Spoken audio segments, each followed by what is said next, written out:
Hey FLOSSTUBE, it's Leigh here from Creatively with FLOSSTUBE number 64 on Sunday the 21st of February. 1 week to go though, and then it will be the 28th of February. Yeah, I'm back and looking a little, I don't know, whatever. So yeah, I have had a really busy week. I've had a really busy few weeks, and I kind of don't want it to be that busy, but that's okay. That does mean I haven't stitched as much as I would have liked to have stitched, or if I hadn't been as busy. So can't complain though, I guess. Had a few social engagements and worked a bit too long, a couple of days. And yeah, just meant that I probably didn't stitch 3 days, which is unusual for me, but oh well. It is what it is. What's been going on? We've had some weird cold weather. Fellow Kiwis will know, given that February is our midsummer and it's not usually that cold, but a few cold nights, and which has meant in the morning I've woken up with asthma. So usually, long-term subscribers may recall I've had issues with my breathing and getting the right mix of meds and bits and pieces. The QVAR that I'm on seems to work really well, but this is my first winter. No, it's not even winter. This will be my first full winter with it. I am typically on 1 puff twice a day, but I have been prescribed, enough to go 2 puffs twice a day. Usually it's fine. I don't really have any symptoms as long as I take it regularly, but the cold mornings, cold air tends to be drier, and the dry means your lungs then your system tries to produce mucus to lubricate the airways, and then that ensues coughing and stuff. So anyway, I have started taking 2 puffs at night, and that has helped, yay. So it might be something I try through winter is, take the extra puffs at night, and then if the weather gets, if I have coughing during the day, I'll take 2 in the morning as well. But anyway, there's been a bit of a challenge. It's sort of learning. I did learn a lot when I went to the lung specialist and found out what's going on or not going on. And it's just something we've got to experiment with, basically. Dad's doing good. He still was a bit tired after his visit to hospital a few weeks ago, but he rang me so excited on Friday because he had made an impulse purchase, which there was this very long funny story about how he got the tickets, but anyway, we won't go into that. He had booked a flight. There's a DC3 in town, and they'd booked, they were taking 50 odd people up for a flight, just a little scenic flight around town. Now my dad used to be a pilot, so a commercial pilot in light aircraft. Anyway, loves aeroplanes. Would have tried to go to the Air Force if he hadn't had been colourblind. And he wanted to fly, so he didn't want to go to the Air Force to watch other people fly. So he ended up, but at that time, whatever level of colour blindness he had, he still could get his commercial pilot license, and he started a flying school back in the 70s. Anyway, he's an absolute aeroplane nut. So he was excited because he'd booked this. He's like, this might be, you don't get an opportunity to fly in a DC3 very often. This is probably the last time that opportunity might present. So then he rang me yesterday, and I said, how was the flight? She said, we got to the airport, and the plane came in, and the pilot and everyone got out, and they apparently had an oil warning come on. And essentially they had to take the plane out of commission because there was an oil leak. So they all got their refund because it was sort of a one-off event. I suspect the plane, because maybe there's a Wings Over Wairarapa next weekend. It's possibly is in New Zealand or flying for that. Anyway, he said, well, at least I got to see it land. Poor Dad. It was so disappointed. I would be too. Anyway, he almost got to fly in the DC-3, poor dad. Anyway, it sucks. But yeah, oh well. He gets to fly in some, I don't know, what will he fly in when he comes? So when he goes home after Easter, he's flying on New Zealand. I can't think what flies, and he'll be flying Torotorua. I have no idea what flies there now. Meh, doesn't really matter.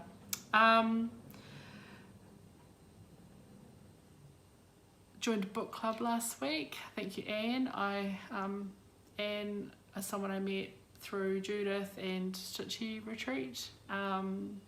So she invited me along to her book club, which is kind of cool. So I went along on Wednesday and brought some books home.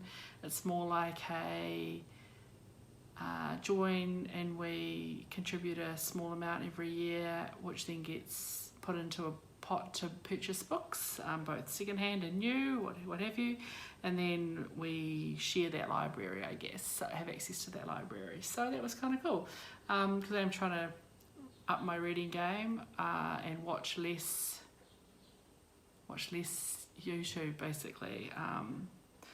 So rather than watching YouTube because it's there, I'll watch the YouTube that I want to watch, and just, you know, and read more on the train and less YouTube on the train. And I'm kind of into Alice Feeney at the moment. I had seen a recommendation on Instagram for His and Hers, and I had a wee look, and it was in one of the libraries, and I went to the library and could I find it? No. It could be that it had been pulled off the shelf and put on one of the, hey, someone's picks, or, you know, it may have been, I mean, someone could very well have beat me to it, I guess. But I found two of her other books next door to it, and it turns out that they're her first and second books. So I read Sometimes I Lie. So it's sort of, I guess it's a thriller, but a psychological thriller. Good twist, excellent second twist. I think the first twist, yeah, anyway, it was like one of those books where it kind of got to the end and I was like, ah! And then it finished, it was like, oh my God, you know, so it's very good. Probably a little bit triggering, has a bit of abuse in it, but it's, if you can handle that, if it's not, you know, if it's okay, then it was a really good book. So Alice Feeney, Sometimes I Lie, and I've just started last night I Know Who You Are, which is her second book. I think published around 2016, 2017, not sure. So yeah, that's again, it starts pretty quickly. You're straight into the what's going on, so it's pretty cool. She does a lot of well, I've read one and a bit of her books, but it seems that she does some time shifts. So she'll often, you know, you start here and then 10 years ago or 20 years ago. That's what happened with the previous book. It started on Boxing Day and then it went to a week before that day, and then later on, you know, 30 years ago or something. So she does a lot of, you sort of go back and forward to learn and you slowly understand the history, I guess, and how you got to this point in time. So that's kind of cool. But anyway, so I'm enjoying those. Okay, this is not meant to be booktube. It's 8 minutes in and I haven't talked about bloody stitching. Okay, let's talk about stitching. It's mostly because I don't really have that much to show, but I did get some new stuff come in. Oops, sorry. I got my my January SILKS4U Colour of the Month Club. I am on the waiting list for Silks of the Month, so hopefully someone stops paying soon and I get a shot. I make these little cards just so I remember. So yeah, that's the January one, finally came in.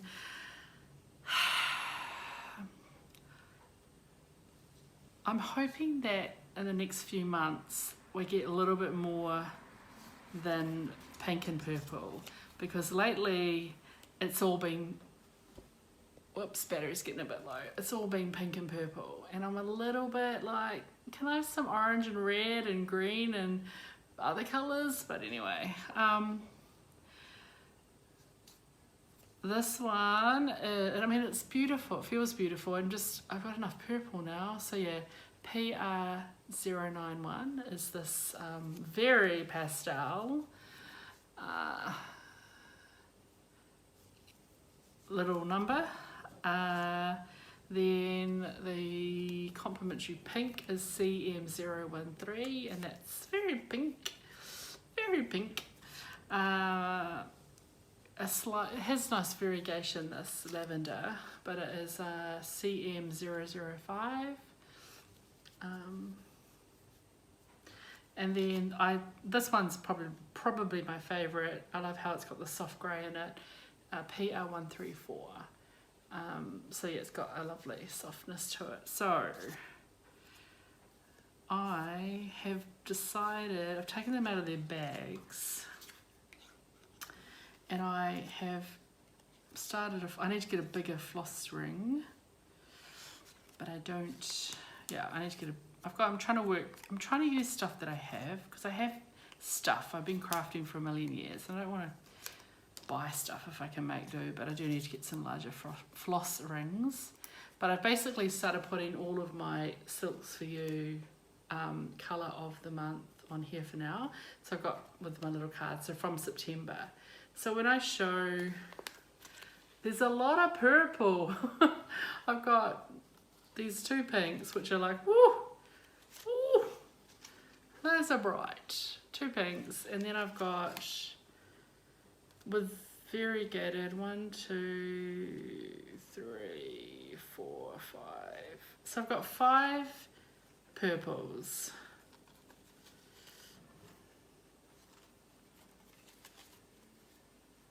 Which, I mean, I love this colour. These are very similar. 163 and 134. They're very similar, just one's darker. And then I've got these, you know, yeah, anyway, whatever. I do love the silk. I just want some more colour. I want some more variation. So hopefully we get a little bit more variation in the coming months with moving away from the purple colour family. The first month is still my favourite. These muted, I love muted, these muted colours, so they're still my favourite month so far. Yeah, anyway, it arrived. It's pretty to get. It's fun to get something in the mail.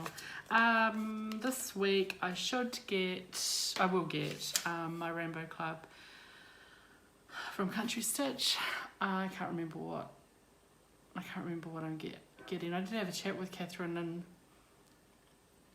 she did say, oh, I'll do XYZ for you this month, but I can't remember what it was, so it's still going to be a surprise even though we talked about it. So that's all the new stuff. I haven't bought anything else. Yeah, I probably won't be buying anything new for another month, just while I'm working through this landscaping malarkey. So, but there'll be purchasing in the future, but just not for a month or so. Just apart from my clubs, my 2 clubs. So yeah, did a little bit of stitching though. Just not for me. It's not much, but it's still stitching. So I decided I should pick out Save the Stitches. I don't know where my little card is. Basically won't be able to read that. So Save the Stitches, which is a Blackwork. From Blackwork Journey by Liz Ahmed. It's a free stitch along. I think it's a free stitch along on her website, Blackwork Journey. So that's there, and it's from a number of years ago. So all of the pieces are available now. That's the entire thing. Shows you kind of what the outline is, and we're focusing on this section this time. So this was part 2 of 24 parts. I don't have my board. I'm doing this on, I think it's 32 count, antique white Lugana, and I'm using almost the kind of called for, in that I'm using number 12, DMC number 12 pearl cotton for the cross-stitched borders, and then I'm using DMC one strand of DMC for the Blackwork, and then I'm using the DMC diamine for the metallic accents, but instead of silver I swapped that out for a pewter, and so I'm doing gold, copper and pewter, and then it does call for beads as well, and my beads are, I think the gold are the called for, and then the pewter and copper I just grabbed what sort of was at my local needlework shop that kind of would work, because they didn't have, I didn't want to do the silver, and I don't think the copper's the same. Anyway, I got the second part done. So the second part was this medallion up here and that stuff there. So yeah, it's a bit hard to see the metallic. In person, the metallic's quite obvious. And what I'm loving about her designs is within each of these sections, the pattern itself changes. You get a different, so it's almost like you're getting different stages of building like in this one, the lozenge motif, or different variations of the design. And then with some of them, they all transition from just black to then a mix of metallic. Like, you know, this one here, this line here has the metallic as the crosses. So this one is like an 8, like sort of like a loose eyelet. I don't pull it to make a hole. And then in here it has gold. And with the little flowers, some of the stems are in the pewter and stuff. So yeah, it's actually a really fun, I really love it. There's a lot of stitching in each part though. But you don't get bored because that whole section is a challenge. Like, it's different. Yeah, I don't know. It's a terrible way of describing it. So that's part 2 done. 22 parts to go. Based on the pattern, I don't look ahead. But I think, yeah, I don't know. So yeah, there's one more part at the top, I guess. 1, 2, yeah. So the next time will be across to here, and then I'll better move down to part 4 down here. So that took me a couple of nights to do. And then I picked up, I don't have my card for this either. I'm a mess, folks. So yeah, I started that one on the 1st of January 2021. So that is, at this rate, doing one part a month will take me 2 years. It might be my exception to the get it done within try and get it done within a year. Not a rule, but a goal. Anyway, it's fine. I'm enjoying it. So then I picked up my Long Dog Samplers R-Kade. Haven't touched that for a little while, and I don't have my little card, but I'm stitching this on 36 count Edinburgh, dyed by Country Stitch, and it's in the colourway Geyser, and I'm using SILKS4U PR137 and DMC 500 and some Kreinik, which I'm not going to remember what it's called. I think it's Blending Filament 085 maybe. So I've got, this is weird, this one definitely needs a board. I have got way too much fabric. This was a custom, maybe it wasn't a custom, maybe I just got a fat half.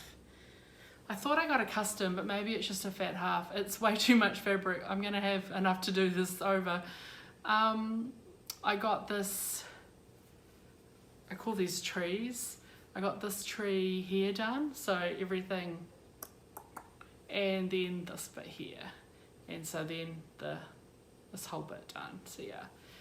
So once again, I freaking love this, but I don't know what I'm going to do with this green. I love it, but it doesn't go in my house, but we'll worry about that later. It's, so yeah, I've only got one more tree to go, so I'm 4/5 along the bottom. One more tree to go, and at the end is the and my initials. And then I've got across the top here, off the side a little bit, is then a band of, bloody hell, I'm so bad at this. I've been doing this over a year and I don't know what it is. Okay, so all of that will all be, I imagine when I do this, I'm going to stitch all of the kind of vines all the way across and then come all the way across with the leaves so I get nice variegation in it. So yeah, one more tree to go, then the foliage along the top, some, you know, like always halfway about here, and then the cyan, and then those tops of the little trees. I don't know,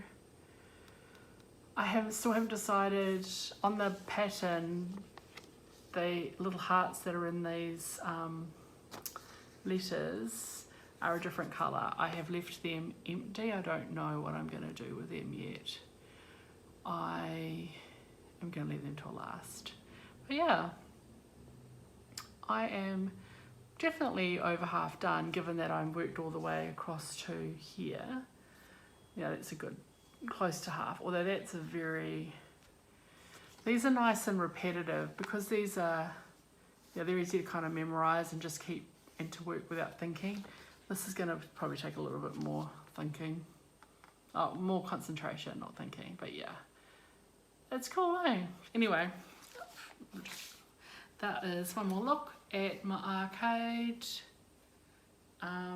But yes, I have plenty of fabric. So yeah, anybody wants a bit of green Geyser, I might be giving a bit of that away, because I don't know what else I would use it for. Yeah, I might end up doing a bit of baking this afternoon, and it's nearly 2 o'clock, so I really should get what they call rattle your dags and get going. So have a good stitchy week, take care, and as always, don't let your needles rust. Ciao.